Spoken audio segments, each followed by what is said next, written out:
Khetha inkosi yasebuhleni bamaNazaretha uMnyazi wedlulu Shembe phakade Amen. Esigabeni sesithathu sizochaza ngendaba kaMzazela ehlangana noShembe umoya oyingcwele. Leli zwi lomoya oyingcwele elalihlala likhuluma liyibiza ngoJehova libuye liyibize ngoShembe. Lase lihlala likhuluma nale ndoda okuthiwa uMzazela.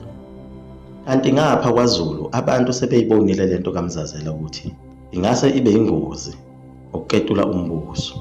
Babe sebehamba abantu beyobikela inkosi ukuthi laba abathakathi uMzazela ubalondolozile laphaya, bayasebenza, useyinkosi, uyaguqelwa, ngoba babedidwa indaba yokusonta okungekho ngalesa sikhathi. Labantu babesebenza bemhlonipha kakhulu uMzazela ngoba wayebasindise ekufeni.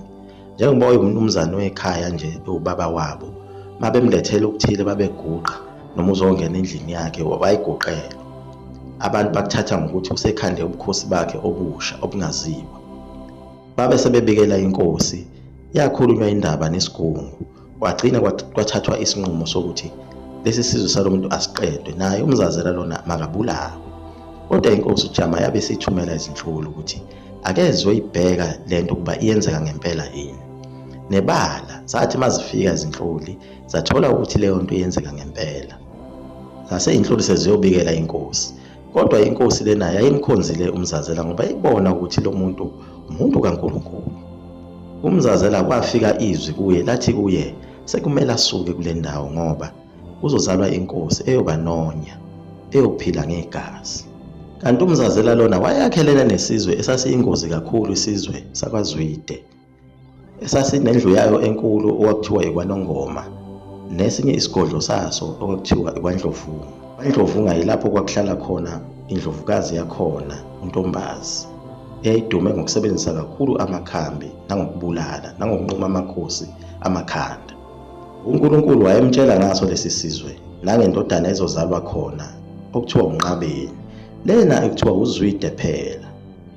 Inkosi yakwaZulu uJama yathumela esinye isigejimi sayo ukuthi ayixwayise uMzazela ukuba abantu lento yakhe abayithandi, kungcono asuke kule ndawo. uMzazela walilalela lelo zizwe, wabe sesuke sehamba nabantu bakhe eselibangise kwelaseNquthu. Kanti ngempela izoba khona lenkosi kwaNongoma ekuthiwa uZwide efuna ukubusa ngegazi. Le nkosi yayinonya kakhulu. uMzazela njengoba wayekwaceza kwakhelene kakhulu nezigodlo zakhona kwaNongoma nakwaNdlovunga, wayeyosheshe ebesisulu, naye wayeyonqunywa ikhanda. Kodwa ngokusizwa uNkulunkulu ongumoya ingcwele uShembe wakhuluma kuye ukuthi akasuke kule ndawo. Ekusukeni kwakhe yayisizelwe le nkosi. Nangapha kwaZulu kwahamba noShaka wabesezala. Unkosi uNkulunkulu ikhanda icebo ngokuba ithathe uMashobana imenze athande intombi yakhona lapha kwaZwide, kulobu bukhosi obukhulu obungaka ngoba uZwide wayeseyisilo. uMashobana lona waganwa indodakazi kaZwide kwakuthiwa uNompethu. uMashobana lona kwakuyicebo lokuba adlelane nalabo bantu abayingozi kakhulu ukuze angabi isisulu sabo. Yathi siganile le ndodakazi kaZwide uNompethu kwaKhumalo. Kanti abantu bakwaKhumalo njengoba nabo benomoya oyingcwele nje, balishintsha leli gama bangalithanda, base bethi akube uyilandi leli gama limbi linobunhlamba. uMashobane lo wabesezala umzilikazi nale ndodakazi kaZwide. uMashobane waqhubeka wadlelana lesizwe sasingalungile singafunwa uNkulunkulu. Waqhubeka isikhathi uMashobane wagcina esebolekise ngenhloli yakhe okwakuthiwa uNoluju, eboleka inkosi uZwide ukuthi iqinise umbuso wayo. Khona manjalo igongo leli uZwide kwathi mase kufanele libuyise inhloli, alangafuna ukuyibuyisa le nhloli okuthiwa uNoluju. Naye inhloli uNoluju yayingasathanda ukuhlala ngoba yayingakhushulwa, yayingatholi isikhundla, yayingabi ngisho nawo undunankulu, yaselokhu yaba yinhloli nje kuphela. Wathi uMashobane bayethu uyayifuna le nhloli yakhe kanti useyigwaze ngowakhe. uZwide lo ngoba wayesebulela abantu abaningi, wabe sebona ukuthi hayi naye akambulali, kanti uZwide usekhohliwe ukuthi umkhwenyana wakwakhe lo. Ufuna ukwenza nje lokhu uMashobane unendodana yakhe uMzilikazi ayise khona futhi lapha ekhaya koma wayo kwaZwide ukuba iyofunda indaba zempi nendaba zokuhola ukuba inkosi ngoba izoba inkosi nayo. Umama kaZwide uNtombazi wayenentelezi eyenzima kakhulu. Le ntelezi wayekwazi ukuyithatha afika achele ngayo endleleni lapho kuzohamba khona lowo afuna ukumbulala. Le ntelezi wawuthi mawuyeqile mawuhamba ususekhaya endlini usulele ebusuku bese uyaphaphama uvela uzihambele uyozinikela ngokwakho. Uhamba abantu bengakuboni phakathi namabili. Ilapho ababekuthatha khona-ke esigodlweni sakaNdlovunga bese bekunquma ikhanda behlobise ngalo esigodlweni.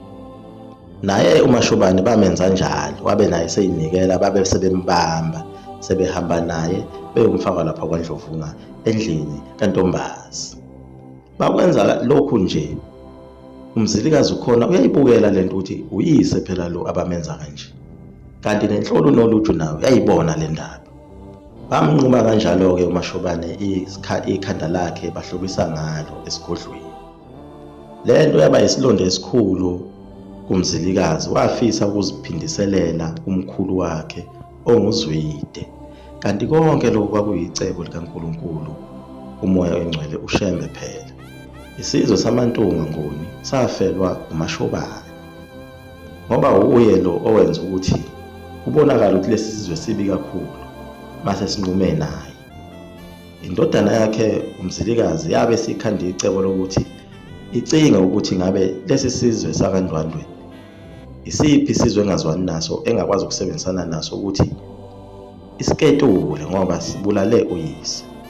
Kwenzeka konke lokhu nje umzazela wakaKhumalo akasekho kuleli zwe, usehlezi enquthu. Usaqhubeka nawo umsebenzi wakhe ongcwele awuthunyelwa uNkulunkulu. Yilokhu lifika leli zwi lisho kuye lithi wena uyozala umsindisi, uyozala umuntu ongcwele. Kumele uphephe ungabi khona engozini.